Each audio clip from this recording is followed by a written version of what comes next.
आज भी एक बहुत बड़ा दिन है। इंडिया अपना 76 रिपब्लिक डे मना रहे हैं, जिसमें हाईलाइट कर रहे हैं अपनी यूनिटी को, कल्चर को, मिलिट्री पावर को। मैंने क्यों बात की है, ये बड़ी इंटरेस्टिंग बात है। इंडोनेशिया के प्रेसिडेंट ने 26 और 27 जनवरी को पाकिस्तान का विजिट करना था, लेकिन जब इंडिया को पता चला कि इंडोनेशिया के प्रेसिडेंट पाकिस्तान की विजिट पर जा रहे हैं, तो इंडिया ने उन्हें मना कर दिया कि भाई अगर आप पाकिस्तान गए तो हम आपको इंडिया इनवाइट नहीं करेंगे, या तो आप पाकिस्तान जाए या तो आप इंडिया आए। और इंडोनेशिया ने इंडिया का साथ दिया और पाकिस्तान में आने से मना कर दिया है। उन्हें तो as a Muslim country Pakistan को सपोर्ट करना चाहिए था। Look at the confidence and the power of India. The Genderang Suling Kangka Lokananta military band of the Indonesian Military Academy.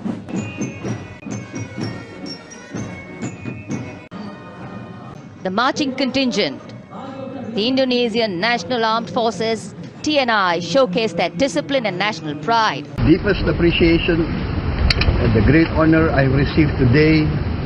I've been invited officially to India. Indonesia considers India a very great friend. दोस्तों, India जो है उसने अपने Republic day को internationalise कर दिया और ज़्यादातर जो रिपब्लिक डे के जो चीफ गेस्ट हैं वो दुनिया के जो इम्पोर्टेंट लीडर्स होते हैं वो उनको रखता है। जय हिंद दोस्तों, स्वागत है एक और वीडियो में। दोस्तों, इंडोनेशिया के राष्ट्रपति प्रोबोवो सुबियांतो रविवार को भारत के 76वें गणतंत्र दिवस के मौके पर मुख्य अतिथि की हैसियत से शामिल हुए थे। प्रोबोवो इंडोनेशिया के चौथे राष्ट्रपति हैं जो भारत के गणतंत्र दिवस पर मुख्य अतिथि के रूप में आए हैं। भारत के पहले गणतंत्र दिवस पर भी इंडोनेशिया के राष्ट्रपति मुख्य अतिथि थे। ऐसे में प्रोबोवो का दौरा खास बन गया है। हालांकि एक और वजह से भी ये दौरा चर्चा में है। ये वजह पाकिस्तान से जुड़ी है। प्रोबोवो के भारत के साथ पाकिस्तान का भी दौरा करने की चर्चा थी, लेकिन इसे टाल दिया गया। पाकिस्तान के एक्सपर्ट का मानना है कि भारत ने दबाव डालकर प्रोबोवो को इस्लामाबाद आने से रोका है। पाकिस्तान के राजनीतिक टिप्पणीकार कमर चिमा का कहना है कि इंडोनेशिया के राष्ट्रपति प्रोबोवो सुबियांतो को भारत में 26 जनवरी के कार्यक्रम में शामिल होने के बाद पाकिस्तान आना था। इंडिया ने उन पर दबाव बनाया और उनको इस्लामाबाद आने से रोक दिया। भारत की नरेंद्र मोदी सरकार ने प्रोबोवो को रोककर पाकिस्तान से बदला लिया है। दोस्तों, भारत ने पाकिस्तान से आखिरकार बदला ले ही लिया और वो बदला ये लिया है कि प्रेसिडेंट प्रोबोवो सुबियांतो ने पाकिस्तान आना था, लेकिन वो नहीं आए। पाकिस्तान की फॉरेन ऑफिस ने इस पे कम्युनिकेट किया। उनका दौरा जो शेड्यूल था पाकिस्तान का, that was 26-27 of January. Pakistan के फॉरेन ऑफिस ने इसके ऊपर कम्युनिकेट किया कि वो आ रहे हैं। द मोमेंट इंडियंस को पता चला, उन्होंने ये कहा कि उन्होंने इंडोनेशिया को ये कहा कि इस दौरे को पोस्टपोन करें और सिर्फ इंडिया आए, वरना हम शायद आपको इनवाइट ना करें। ये उन्होंने इंडियंस ने इंडोनेशियन प्रेसिडेंट को डराया कि शायद हम आपको इनवाइट ना करें। ये एक चीज जो है, ये आप पहले तो इसको समझें। दूसरी बात इसमें इंटरेस्टिंग है कि पाकिस्तान ने डेट तो दे दी थी। जब डेट दी तो फिर क्या करता। अब सुनने में आया कि पाकिस्तान कहता है जी कोई रिटर्न कम्युनिकेशन हमारी नहीं थी इंडोनेशिया के साथ, लेकिन वो आ रहे थे। ये मुझे पता चला कहीं से, I don't know the reality, story का मुझे नहीं पता।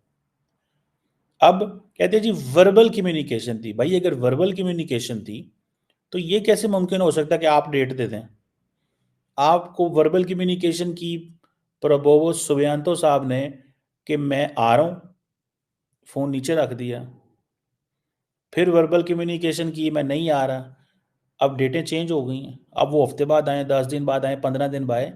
इसे वो कहते हैं डीहाइफनेशन, कि भाई साहब हमारा और आपका जो ताल्लुक है ना, खबरदार आप पाकिस्तान गए, हमारे पास आना है तो हमारे पास आए। और उसकी मिसाल आपको कैसे मिलती है?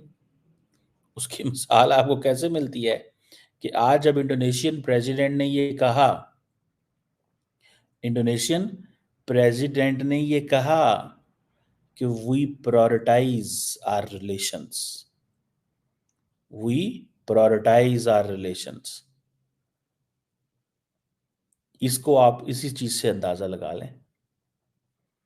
इसी चीज से अंदाजा लगा लें कि हम प्रायोरिटाइज करते हैं our relation with India, means कि इसको हम प्रायोरिटी देते हैं, हम पाकिस्तान नहीं जा रहे। इंडोनेशिया के प्रेसिडेंट ने 26 और 27 जनवरी को पाकिस्तान का विजिट करना था, लेकिन जब इंडिया को पता चला कि इंडोनेशिया के प्रेसिडेंट पाकिस्तान की विजिट पर जा रहे हैं तो इंडिया ने उन्हें मना कर दिया कि भाई अगर आप पाकिस्तान गए तो हम आपको इंडिया इनवाइट नहीं करेंगे, या तो आप पाकिस्तान जाए या तो आप इंडिया आए। और इंडोनेशिया ने इंडिया का साथ दिया और पाकिस्तान में आने से मना कर दिया है। क्या कहना चाहेंगे सर? इंडोनेशिया तो एक इस्लामिक कंट्री है, उन्हें तो as a Muslim country Pakistan को सपोर्ट करना चाहिए था, पाकिस्तान का साथ देना चाहिए था, लेकिन उन्होंने इंडिया की हमायत की और पाकिस्तान में आने का प्लान पोस्टपोन कर दिया। मेरे ख्याल से आजकल की जो इकोनॉमीज़ हैं वो इस तरह ताल्लुकात नहीं बनाती कि रिलीजन की बेस पे या ट्राइब की बेस पे या कास्ट की बेस पे। अगर इस तरह देखा जाए तो मतलब जो टू नेशन थ्योरी थी कि हिंदू और मुसलमान इकट्ठे नहीं रह सकते, मुसलमान इकट्ठे रहेंगे, तो वो बांग्लादेश जब टूटा तो वो टू नेशन थ्योरी गलत साबित हो गई। फिर हमने कहा जी तालिबान इस्लामी हैं और हम भी इस्लामी हैं, और जो अशरफ गनी की हुकूमत थी डेमोक्रेटिक थी, तो डेमोक्रेसी और इस्लाम का आपस में तजाद है। तो जब अफगानिस्तान एक शरिया स्टेट बनेगी तो हमारे ताल्लुकात अच्छे होंगे, ताल्लुकात अच्छे नहीं है तो सर उल्टा हो गया ना, अफगानिस्तान के ताल्लुकात इंडिया के साथ बेहतर हो गए। बेहतर हो गए। हालांकि इंडिया के ताल्लुकात डेमोक्रेटिक गवर्नमेंट में अच्छे थे, तालिबान के साथ उनकी नहीं बनती थी ऑब्वियसली, मगर उनके ताल्लुकात अच्छे हो गए। तो हमें ये सबक मिलता है कि नेशंस के आपस में जो ताल्लुकात हैं वो इकोनॉमी की बेस पे बनते हैं, ट्रेड के ऊपर बनते हैं और मफाद के ऊपर बनते हैं। तो अगर इंडोनेशिया का जो मुल्क है उनके प्रेसिडेंट विजिट करने आ रहे थे, अगर वो इंडिया के इन्फ्लुएंस में आके पाकिस्तान नहीं आ रहे तो वो अपनी ट्रेड देख रहे हैं कि इंडिया एक बड़ा एलाय है, उनके आपस में ट्रेड होती है। इंडियन जो लोग हैं वो इंडोनेशिया और मलेशिया दोनों कंट्रीज में हैं, तो वो अपना पर्सनल मफाद देख रहे हैं। The Genderang Suling Kangka Lokananta military band of the Indonesian Military Academy, a 190-member ensemble band, a unique blend of military music and noble values. Going past the saluting base.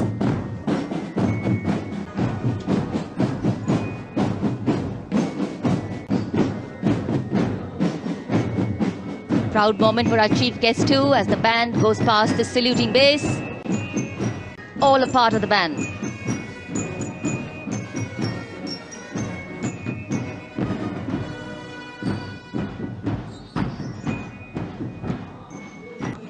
We have the marching contingent. The Indonesian National Armed Forces, TNI, showcase their discipline and national pride. 152 personnel from all branches of the TNI. I would like to just express my